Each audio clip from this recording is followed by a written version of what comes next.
well. There we go. Hello, everybody. Welcome to this video. Myself, I'm Mr. Simon Bates and Mr. Simon Spillett. Special guest with us today. Obviously, you've watched the channel. You will have seen Simon Bates with us before. It's going to get very tiring with the Simons, isn't it? Good job. Good job. I'm only a Sam. And if only I had a Simon as well, I could have played along. But we're very excited to have Simon Spillett with us too, as a British jazz saxophonist, historian, and Selmer user, because this is a Selmer heavy, exciting day. We have got with us the two new Selmer signature saxophones. Simon Bates is sporting the alto, obviously, and Simon Spillett sporting the tenor. And what we're going to do in this video is we're going to get the thoughts of the chaps on both instruments and talk a little bit about why the signature has come to the market, what it replaces, where it now sits in the general Selmer model line, and, of course, what we think about it, because it's a fairly big thing, isn't it, for Selmer to bring a new saxophone to the market, Mr. Spillett? Absolutely, and yeah. Mr. Bates. Yeah, I mean, Selmer, it's a prestige brand, as we all know. There's a century's worth of history of great saxophone build with Selmer, and there's a lot of pressure and kudos attached to it. So to be present and around a new launch of a new Selmer instrument, it's really quite something, I think. I think it's going to ripple through the saxophone world. Yeah, definitely. Well, we're going to get into the model lines, aren't we, and where they sit. But maybe, Mr. Bates, can we have a quick look at the alto first? Okay. So let's have a little listen to it, and then we'll get your feelings having played it for a bit today. All right.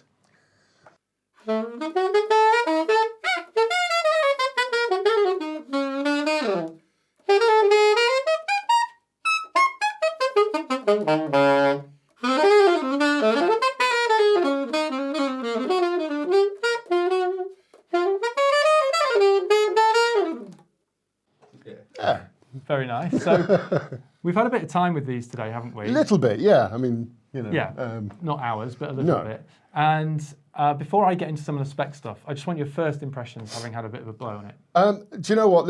They're lovely horns. I'm trying to cast my mind back to the Supreme as well to sort of compare to them. You know, maybe we'll have a chance to do that sometime later. But this, to me, feels like a real step forward from the existing models. You know, I've never pretended that I like the Series 3. I think it was over-engineered and a bit clunky, heavy, uncomfortable to play. This, to me, I think addresses a lot of those issues. You know, it's a great saxophone, very well made. Ergonomically, it feels good.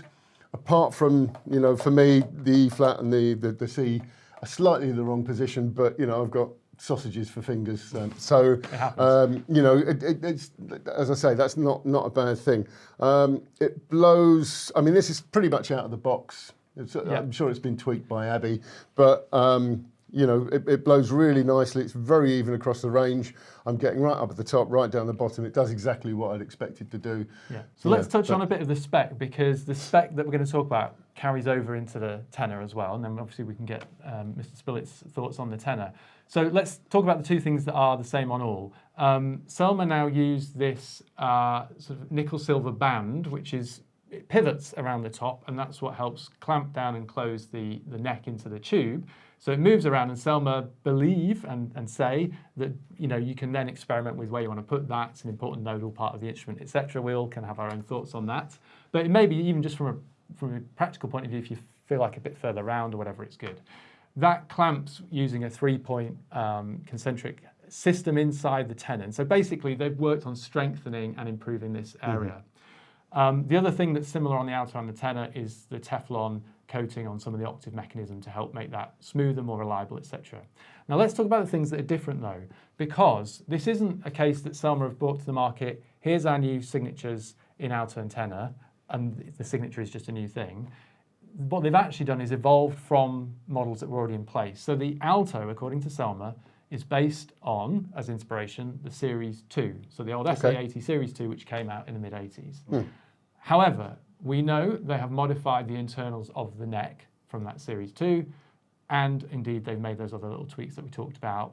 The engraving's very different, and the key forming is slightly different too. So it is a different instrument, and maybe we'll do a separate thing on that. I'll stick my neck out and say it's better than the Series 2 for me. Yeah. You know, Series 2, I think it was a good horn, but you know, this beats it. This does something that doesn't do. Okay. Talking about this sort of twisty neck thing, I mean, I use a heavy mass neck screw on my saxophones, so it does make a difference. I'm not quite sure what difference this makes because obviously it's on the saxophone and you're moving it around, and I can't really tell that much difference at the moment. But the more you work with something, the more you'll find your position and find what it does. But I'm sure it does something. It gives you the option. Yes. On the tenor, however, they have developed from the Series 3, so different to the alto, and they're thinking of it as a different instrument. The tenor has its own character, obviously, as we all know, and the alto has its own character as well. So on the tenor, they've worked from the Series 3 as the bass, again with the modifications we talked about, plus they've enlarged this area where the neck enters into the tube. So they've basically made that more volume, more space in there is what I'm trying to say. And obviously that will then affect the sound, and we're going to get Simon's thoughts on how it blows in a moment as well. So I just think, chaps, it's interesting, from the point of view of they're treating alto and tenor differently, and not just applying the one design across both, which kind of makes total sense, right? You want different things out of different instruments. They do different jobs, they're different voices. And the second thing is, let's tidy up the model range, right? Because it got very confusing. It got very confusing. Yes. For about 10 years. We had Series 2, Series 3, Reference 54, Reference 36, Axos, all sorts of things. So yeah, and this is from a company that used to make one saxophone at a time. Exactly. So, for 20 years, there'd be one model. Yeah. What they're trying to do, just for a bit of clarity, and then Simon, I'm going to let you loose on the tenor. What they're trying to do is, I think in 12 months from now, you will have Axos as the entry level on alto tenor, Signature as the main Pro one, Supreme as the flagship, which there aren't many around of. There'll be just 3 on alto and tenor, and eventually soprano and baritone, I'm sure, will be the same. However, just to make it complicated, as of recording in September, October 2023, Selmer are continuing the Series 2 alto for the time being. Come back in 12 months, I'm pretty sure that won't still be around. It will be Axos, Signature, Supreme. Hopefully that will bring some clarity to what was a slightly confusing model line. Yeah, although I've never pretended that I dislike the Reference. I think they were great horns. Yeah. And I know you use one, don't you? I do. Yeah. So it's out the bag. I couldn't bring it on this video. Absolutely, That would have been yeah. sacrilege. Well, let's get into tenors. Simon, would you mind having a little bit of a blow for us? Yeah. And then talking about it, because you have used vintage Selmer, a Mark 7, for a number of years. I know you've had Series 2, you've had modern Selmers at some point. Yeah, I've had various sixes. horns, but I've always gone back to a vintage Selmer. Okay. So there's a lot riding on expectation from going from a horn that's 45 years old to something that's brand spanking new out of the box. Yeah. My preliminary thoughts on it was how well it speaks for a new instrument, because as we know, it's the old principle of driving the car off the forecourt. Everything's pristine, but you can feel like it's not done anything. This is different. It's got a resonance and a spread, the Selmer spread, which I always think about. You know, you can actually push the Selmer beyond where some saxophones are capable of extending. There's always a little bit extra. I'll play it and see if the little bit extra is still in there.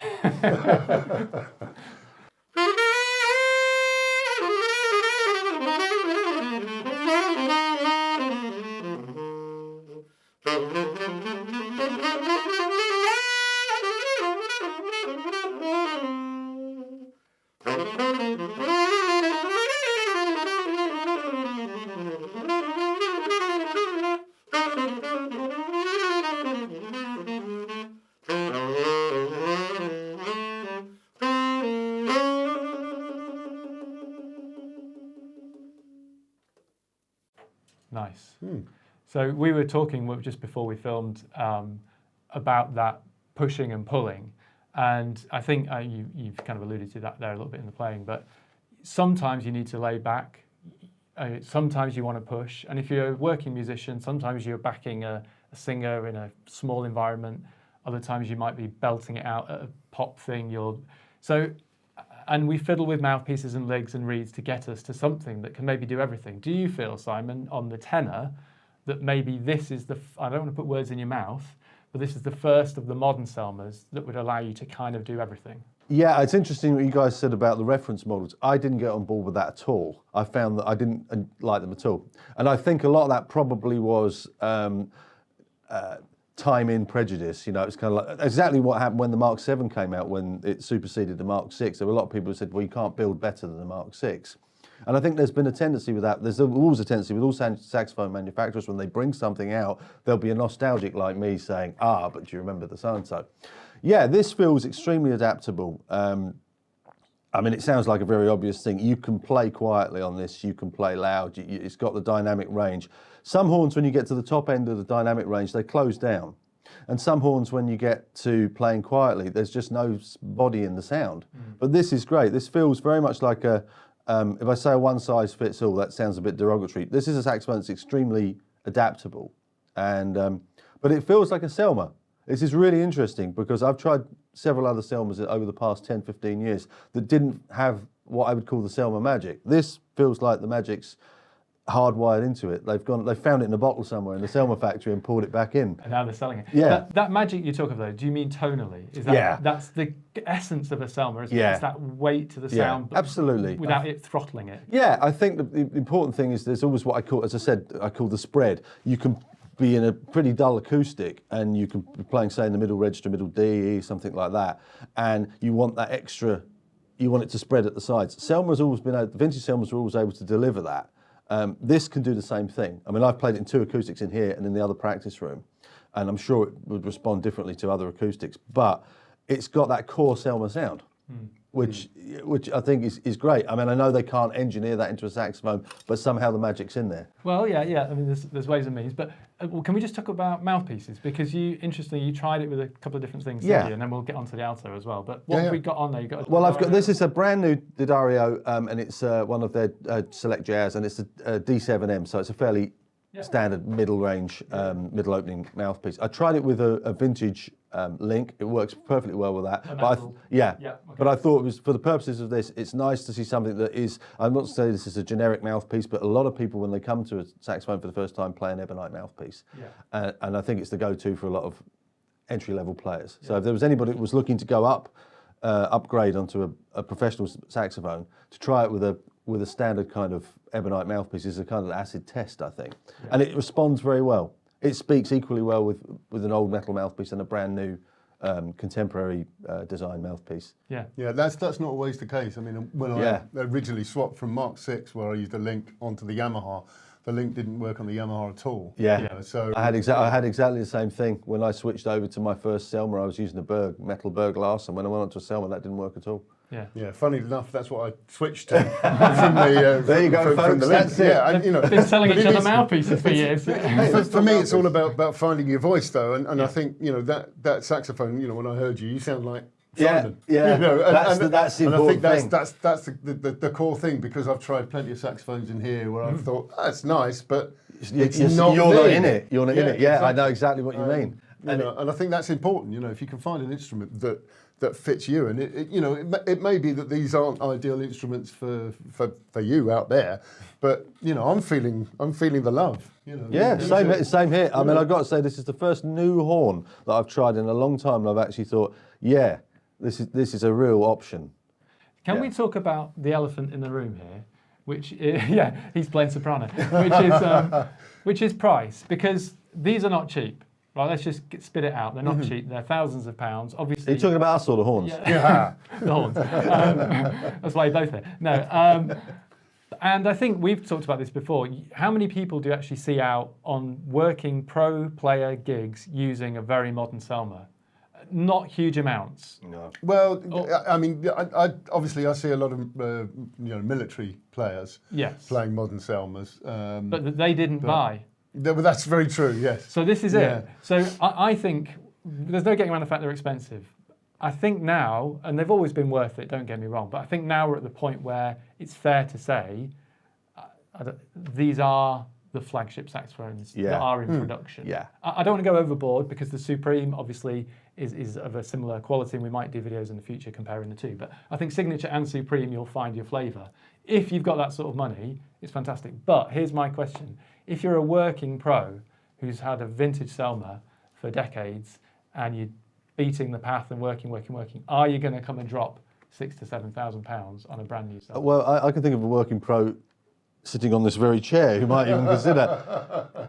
I mean, Selmer, as we know, it's the saxophone brand. I mean, they've got a lot of history and there's a lot of kudos and prestige attached to the name. So I suppose their price bracket is also going to reflect that as well. If people are going to buy a Selmer, they're going to spend some money buying a Selmer, whether it's vintage or whether it's brand new. But I can see it being prohibitive for certain people that want to upgrade. But I'm giving this all my absolute thumbs up. Okay, well listen guys, we've talked a lot, we've had a bit of a blow. It would be great if you would mind blowing us out. We're going to do quite a few more videos in the coming weeks and months on the Selmers, both the Signature and the Supreme. We're giving it a lot of time because it's only every 25 years Selmer actually changed things, and they are, you know, as we say, the leading saxophone specialist brand. I think that's fair. Yeah, I'm looking forward to coming back for the next launch when I'll be 120. Exactly. All right, guys. How do you top the Supreme? You know, I mean, Yeah, exactly. The superlative Supreme. The Supreme Mark II. Yeah. All right. Well, if you wouldn't mind playing us out, that'd be great. Yeah. Doxy? Yeah. 1, 2, 1, 2, 3.